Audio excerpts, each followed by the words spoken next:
Hi hello friends, ಎಲ್ಲರಿಗೂ ನಮಸ್ಕಾರ. ಇವತ್ತು ಬಂದು ಏಪ್ರಿಲ್ 24 ಗುರುವಾರ. ಇವತ್ತು ಏಕಾದಶಿ ಇರೋ ಕಾರಣ, ಗುರುವಾರ ಆಗಿರುವ ಕಾರಣ ಸೊ ಎದ್ದು ಫ್ರೆಶ್ ಅಪ್ ಆಗಿ ಮೊದಲಿಗೆ ಕಸ ಗುಡಿಸಿ ಮನೆಯೆಲ್ಲ ಕ್ಲೀನ್ ಮಾಡಿ ದೇವರೆಲ್ಲ ತೊಳೆದು ಬೆಳಗು ಪೂಜೆ ಮಾಡಿ ಬೆಳಗ್ಗೆನೆ ನಾವು ಹೊರಟ್ವಿ ಊರಿಗೆ.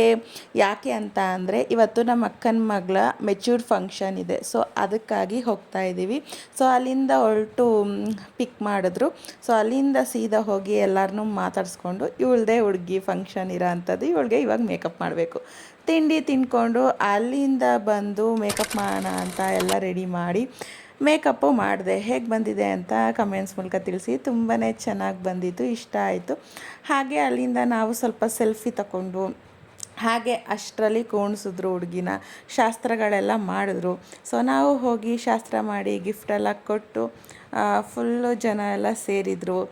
ಹೆಡ್ ಶೇವಿಂಗ್ ಆದಮೇಲೆ ಇದೇ ಫಸ್ಟ್ ಫಂಕ್ಷನ್ ಅಟೆಂಡ್ ಆಗಿರೋ ಅಂಥದ್ದು. ಸೊ ಎಲ್ಲರದ್ದು ಕ್ವಶನ್ನು, ಏನಕ್ಕೆ ಕೊಟ್ಟೆ ಮುಡಿನ, ಏನಕ್ಕೆ ಕೊಟ್ಟೆ, ಯಾವ್ದೇವ್ರಿಗೆ ಕೊಟ್ಟೆ, ಏನು ಅರ್ಕೆನಾ ಅಂತ ಕೇಳ್ತಾಯಿದ್ರು.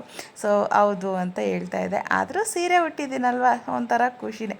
ಸೊ ಫ್ಯಾಮಿಲಿ ಫೋಟೋ ಎಲ್ಲರೂ ಫೋಟೋಗಳೆಲ್ಲ ತೆಗೆಸ್ಕೊಂಡ್ರು. ಅಲ್ಲಿ ತನಕ ಕೂತಿದ್ದು ಹಾಗೆ ನಾವು ಊಟಕ್ಕೆ ಅಂತ ಹೊರಟ್ವಿ. 1:30 ಅಷ್ಟರಲ್ಲಿ ಬೇಗನೆ ಆಯಿತು.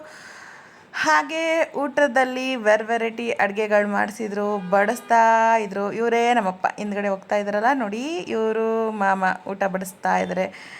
ನಮ್ಮವ್ರು ಊಟ ಬಡಿಸಿದ್ರೆ ನಮಗೇನು ಬೇಕು ಕೇಳಿ 2-3 ಎಕ್ಸ್ಟ್ರಾ ಹಾಕ್ಸ್ಕೊಂಡು ತಿನ್ಬೋದು. ಅದೇ ಅಡುಗೆ ಭಟ್ರುಗಳು ಬಡಿಸಿದ್ರೆ ನಿಜವಾಗ್ಲೂ ಕೇಳೋಕ್ಕೆ ಒಂಥರ ಆಗುತ್ತೆ, ಏನಂತ ಕರೆಯೋದು, ಏನಂತ ಕೇಳೋದು, ಏನು ಅನ್ಕೋತಾರೋ ಅಂತ. ಅದೇ ನಮ್ಮ ಕಡೆಯವರಾದರೆ ಇನ್ನೂ ಸ್ವಲ್ಪ ಅದು ಬೇಕು ಇದು ಬೇಕು ಅಂತ ಚೆನ್ನಾಗಿರೋದು ಹಾಕ್ಸ್ಕೊಂಡು ತಿನ್ಬೋದಲ್ವಾ. ವೆರೈಟಿ ಮಾಡಿಸಿದ್ರು. ಇವತ್ತಿನ ದಿನ ಸಿಂಪಲ್ಲಾಗಿ ಈ ರೀತಿ ಇತ್ತು. Thank you.